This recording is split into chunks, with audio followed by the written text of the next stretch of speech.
China's voice on humanitarian affairs is very significant, and the International Committee of the Red Cross will work with China to mobilize attention around the need to better respect the Geneva Conventions, said ICRC Director General Pierre Carambeau. First of all, if I start with the Red Cross Society of China, I'd say we have a very strong humanitarian partnership there, where we're looking at international cooperation, we're looking at promotion and respect of international humanitarian law. We live in a world with great uncertainty. The more things are complicated, the more things are tense, the greater the risks, the more there is actually a need for communication and dialogue.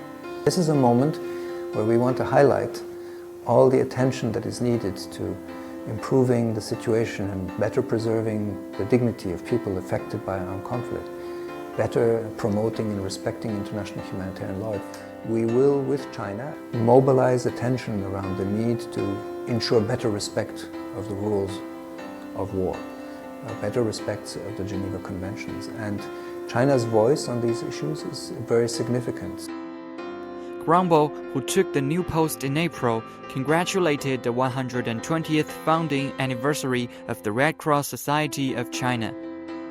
I was very honored to join the ceremony today to congratulate the Red Cross Society of China on its 120th anniversary. And it's a very remarkable journey made of very special moments.